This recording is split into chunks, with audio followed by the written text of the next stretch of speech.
É que houve manifestações em 239 cidades. Pelos cálculos, até às 8 da noite, foram às ruas 6.400.000 pessoas. E a gente está no fundo do poço.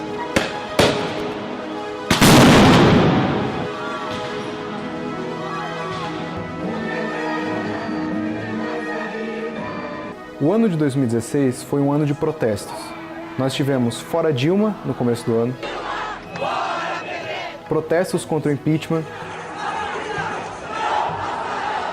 protestos contra o fim do Ministério da Cultura, o mais importante é a vida humana. Fora Temer. Temer, golpista, não governará!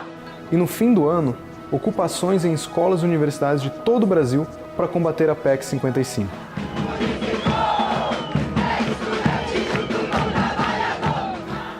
De uma forma simples, isso significa que as pessoas não estão contentes com a situação política atual, e os protestos são apenas um sinal. No Rio de Janeiro, as abstenções foram mais numerosas que os votos no segundo colocado, e o vencedor foi um pastor, e não um político. Na cidade mais importante do Brasil, os votos em brancos e nulos superaram a votação do candidato eleito, que era um empresário, e não um político. Isso é consequência de uma crise na democracia que se arrasta pelo mundo. Outros sintomas são o Brexit, a eleição de Donald Trump e o crescimento da extrema-direita no leste europeu. Mas por que isso está acontecendo aqui no Brasil? O motivo é algo que nos acompanha há muito tempo: a corrupção. O Jô Soares já disse que a corrupção não é uma invenção brasileira, mas a impunidade é muito nossa. É por isso que as pessoas estão perdendo a esperança. Claro, a Lava Jato já prendeu um monte de gente, mas ela também revelou um esquema que há uns 5 anos nós sequer imaginaríamos. O que mais está acontecendo que a gente nem sabe? Há umas 2 semanas eu conversei com uma senhora e ela me falou de um vídeo do WhatsApp que mostra um político chinês sendo jogado no lixo porque ele era um corrupto. E ela disse que essa é a atitude que a gente deveria ter, de tomar uma ação, não de ficar fazendo protesto, ocupação. Eu brinquei com ela que se fosse para jogar cada corrupto do Brasil no lixo, talvez não existisse uma lata de lixo tão grande no mundo. Mas daí eu me corrigi, porque já existe, e é Brasília.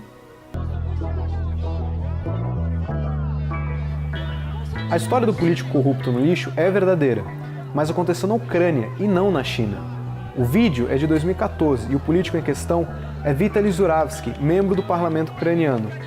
Porém, não posso culpar a senhora por ter pensado se tratar da China. As leis lá são duríssimas.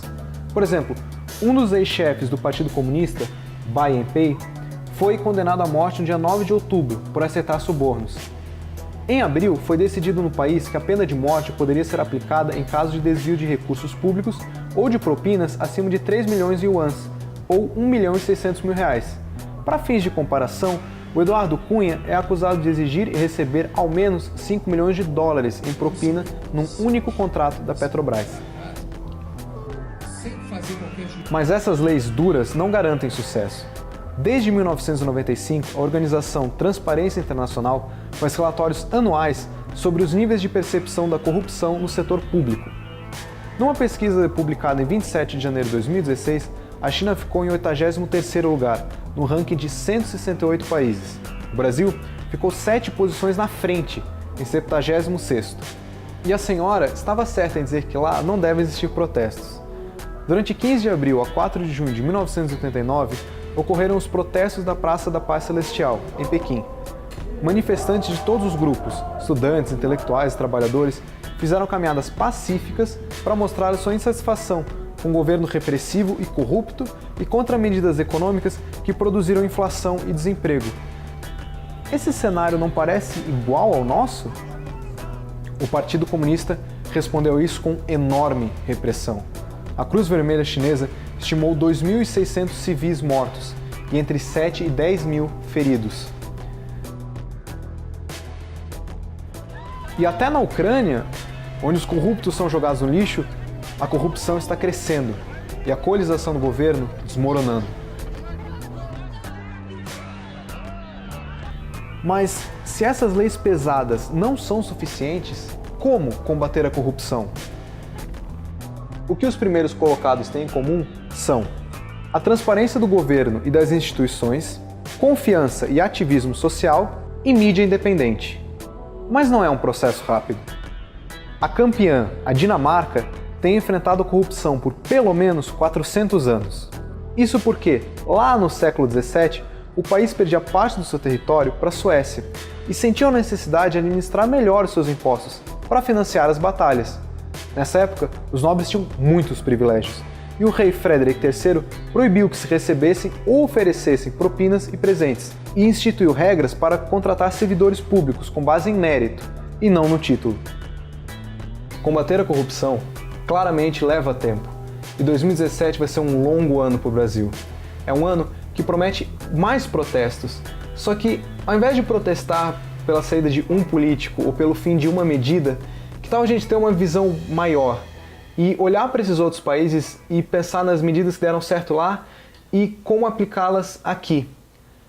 Sim, isso requer muita paciência, mas quem sabe a paciência que vem com o otimismo de um novo ano. E é isso que o contexto deseja a você, apesar dessas dificuldades. Um feliz ano novo!